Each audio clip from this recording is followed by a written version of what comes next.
ठीक, ऐसा है।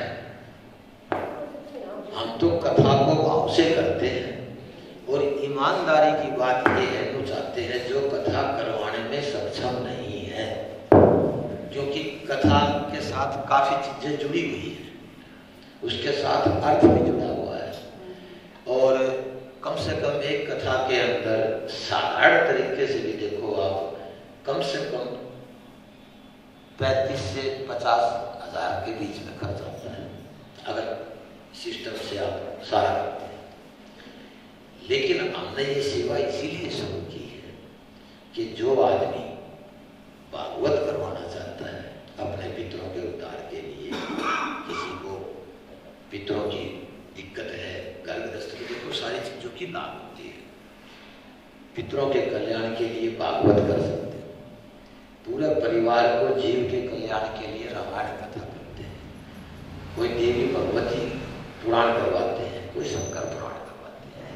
तो हम किसी से कोई पैसा नहीं लेते, व्यवस्था यदि वो कर सकते हैं तो वो करे, नहीं तो उसका भी इंतजाम कर दें। कम से कम गरीब आदमी जो कथा नहीं करवा सकते, लेकिन उनका एक धर्म जरूर है कि वो धर्म प्रचार के अंदर ज्यादा से ज्यादा सहयोगी हो। हमें कुछ चाहिए नहीं, हम कुछ किसी से कुछ मांगते नहीं, हम तो केवल यही चाहते हैं कि ज्यादा से ज्यादा लोगों के कानों के अंदर भगवान का नाम हो, उनका जीवन सुधरे और उनका कल्याण हो। इस भाव से ही कथा करते हैं और इसके अलावा हमारा कोई मकसद नहीं है। परमात्मा की दया तक आप लोगों का आशीर्वाद है, सब सारी बातें हो जाए। तो कोई भी किसी के ऐसे भाव हो, मेरा आप नंबर ले लेना बाद में, और कभी भी आपका भाव बढ़ जाए, हाँ, 2 काम आपको करने पड़ेंगे।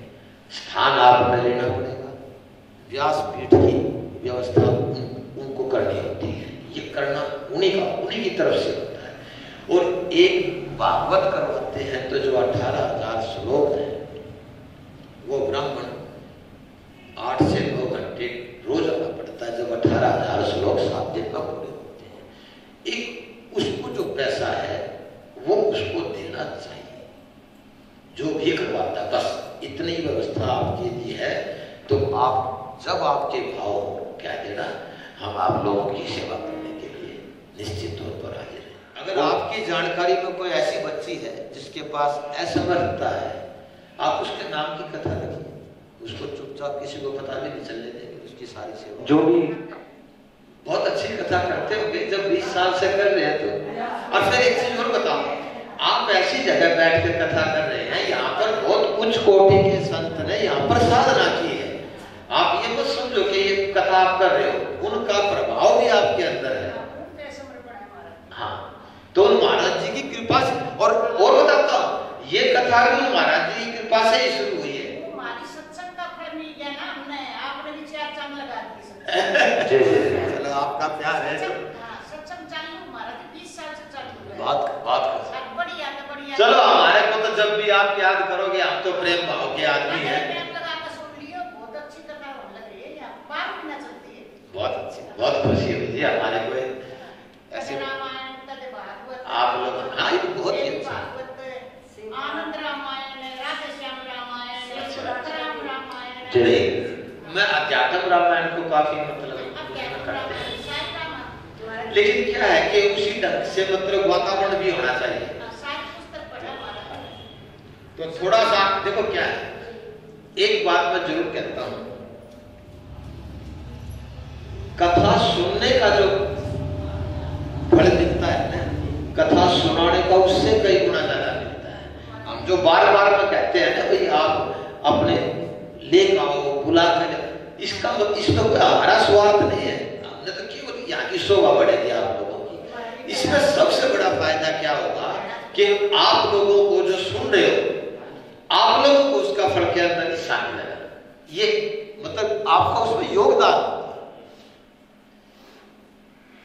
बल्कि राम सूरदास जी तो बहुत स्पेशली ये कहा करते थे कथा में, चाहे उनकी कथा में 50,000 आदमी हो, लल्लू नहीं भाई, एक न जरूर लेकर आओ, ताकि तुम्हारे 1 और 1 2 नहीं होती, 11 होती है।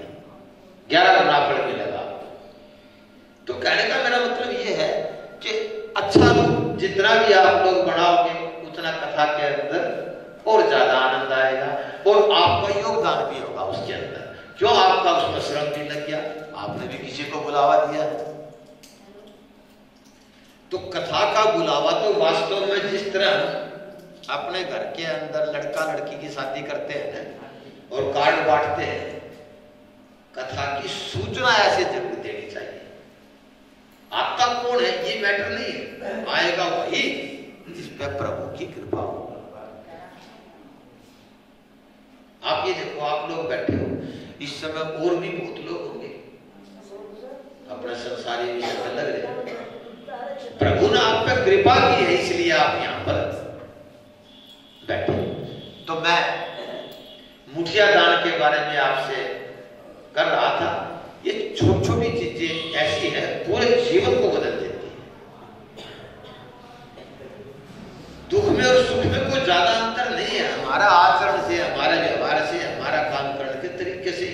क्योंकि जब आप मुठिया दान करोगे उसका फायदा क्या होता है? देखिए, जो आपका अन्न ग्रहण करोगे उसी दिन से जिसमें से आपने मुठिया दान किया, वो अन्न खाने वाला प्रत्येक जीवगण का उसके जीवन में परिवर्तन सबका निमित्त हो गया।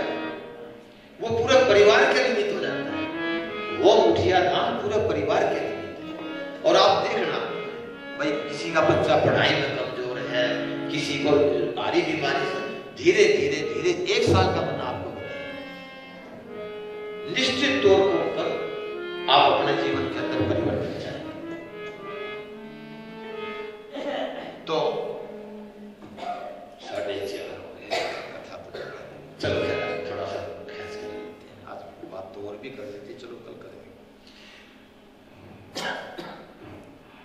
एक तो क्या है कि कथा लेट शुरू होने में एक सबसे बड़ा नुकसान क्या होता है कि हम दिल से कथा करते हैं, जितनी देर भी करते हैं, तो प्रसंग रह जाते हैं, उसको थोड़ा सा और खींचना पड़ता है, छोड़ना पड़ता है। तो उसमें थोड़ा सा अंदर थोड़ी तकलीफ होती है। तो थोड़ा सा अगर आप टाइम से आ जाओ तो कम से कम मैं ये सोचूंगा भाई मैंने अपनी ईमानदारी से जितनी मैं सेवा कर सकूं था मैंने करने का प्रयास किया। वैसे तो 9 दिन में हो नहीं सकती, 1 महीने ही बताइए। 9 दिन में हम जरूरी करते हैं, लेकिन आप ये देखो 2:30 बजे तक, 2:45 बजे तक, हालांकि मैं तो 2 सवा 2 बजे पूरा यहाँ पर बैठ गया था, शुरू भी कर दिया था। लेकिन उसका फायदा यदि किसी को नहीं मिले तो फिर क्या? तो थोड़ा सा समय का और ध्यान रखेंगे तो कल से ये भी थोड़ा सा हरे राम हरे राम हरे कृष्ण हरे राम हरे राम हरे कृष्ण हरे राम राम राम हरे हरे। इस प्रकार भरत जी को बुलाया जाता है और भरत जी जब अयोध्या में आते हैं तो पूछते हैं राम कहाँ है, लक्ष्मण कहाँ है, माता सीता कहाँ है। तो इस प्रकार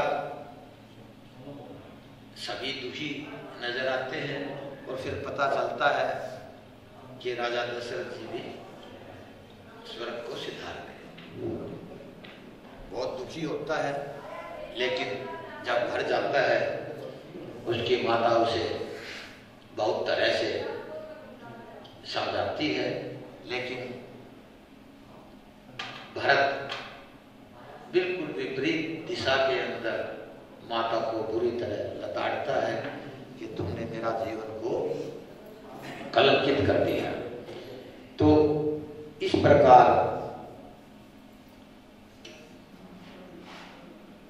मुझ पर कलंक लगा दिया, इस प्रकार माता को धिक्कारता है, अपने आप को धिक्कारता है, तो तुलसीदास जी बहुत अच्छे शब्दों में कहते हैं,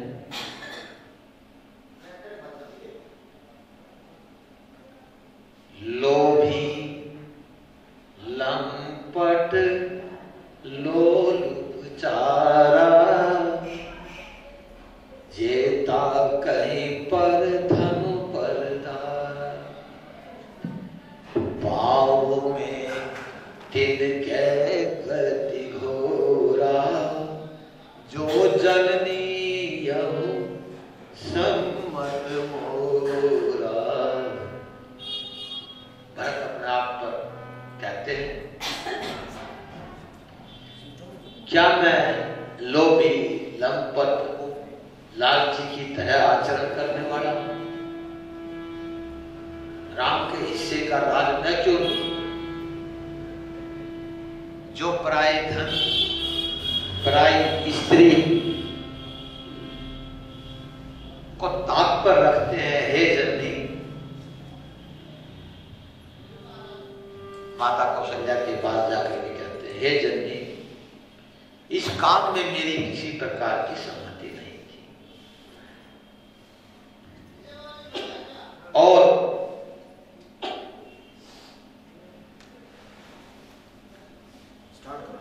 कौशल्या माता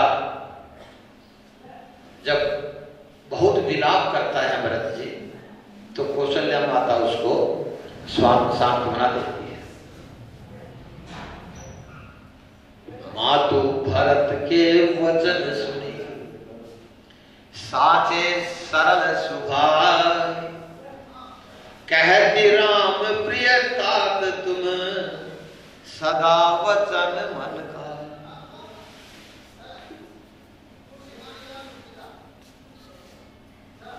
माता कौशल्या जी भरत जी के स्वाभाविक ही सच्चे और सरल वचनों को सुन करके कहती है, हे तात, तुम तो मन से, वचन से, कर्म से सदा से ही राम की प्रिय हो। कौशल्या माता भरत जी को समझाने के लिए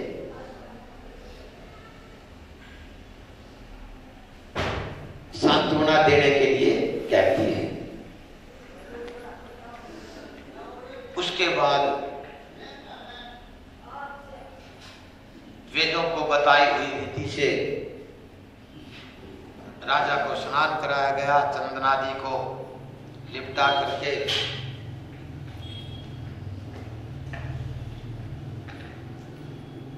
सभी रानियों ने तिलांजलि की।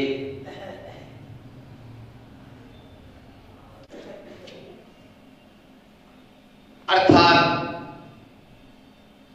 जिनके राम, लक्ष्मण, भरत और शत्रुघ्न जैसे पुत्र हो, उनकी बड़ाई कौन नहीं करेगा। इस प्रकार वशिष्ठ जी तरह तरह से समझाते हैं और कहते हैं कि राजा ने राजपद तुम्हारे को दिया है, उनका वचन आपको सत्य करना चाहिए। इस प्रकार बार बार समझा करके राजधर्म का पालन करने के लिए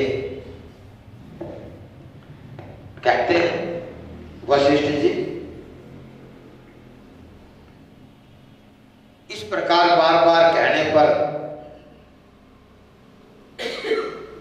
जब भरत नहीं मानते तो भरत जी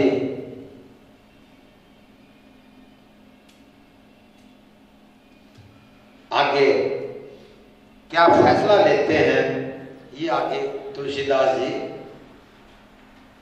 बता रहे हैं।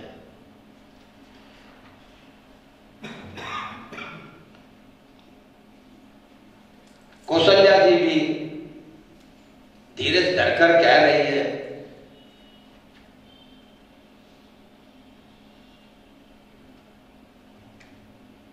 और कह रही है कि अब इस परिवार का संचालन तुम्ही ने करना है, इस प्रकार विधाता के प्रतिकूल और काल के कठोर देख करके धीरज धरो, माता तुम्हारी बलिहारी जाती है। गुरु की आज्ञा पर सिर चढ़ा करके उनके अनुसार कार्य करो और प्रजा का पालन करो। सभी माताएं भी भरत जी को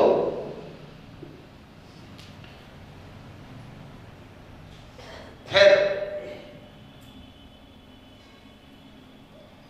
भरत जी ने जब माता की वाणी सुनी कौशल्या की तो बहुत व्याकुल हो गए। सानी सरल रस मातु पानी सुनी पर तू व्याकुल भय लोचन सरोर स्रव सीचक विरह पुर अंकुर नए सो दशा देकर समय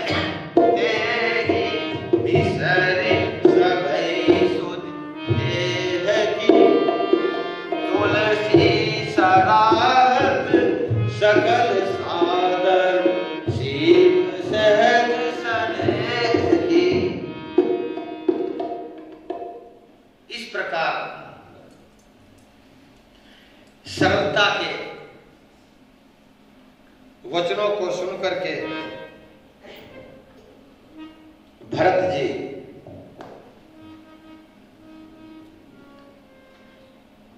बड़े व्याकुल हो जाते हैं।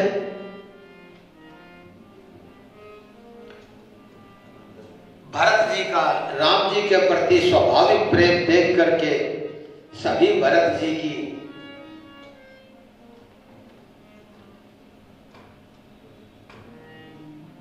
सराहना करते हैं और अंत में भरत जी क्या कहते हैं?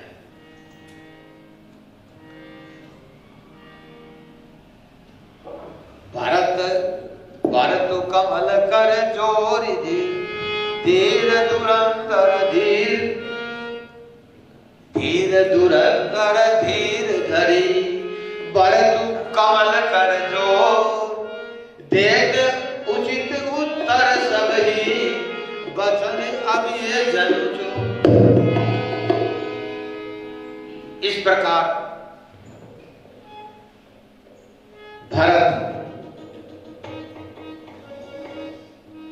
जवाब देते हैं कि गुरुजी ने बहुत अच्छा उपदेश दिया, माता ने, सभी मित्रों ने जो कहा मैं सबका अनुमोदन करता हूं। आप मुझे शिक्षा दे रहे हैं, आचरण करने का मेरा भला होगा, यद्यपि मैं इस बात को भली भांति समझता हूं, लेकिन इसके बावजूद भी मेरे हृदय के अंदर संतोष नहीं है। और आखिर में क्या कहते हैं कि पिताजी स्वर्ग में हैं, सीताराम जी वन में हैं, मुझे आप राज्य करने की कह रहे हैं, इससे आप क्या मेरा कल्याण हो सकता है? क्या मेरा बड़ा काम होने की आशा रखते हैं? इस प्रकार भरत जी कहते हुए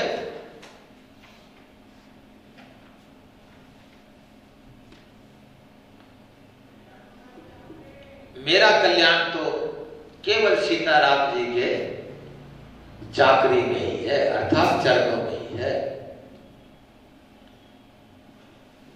इस प्रकार भरत जी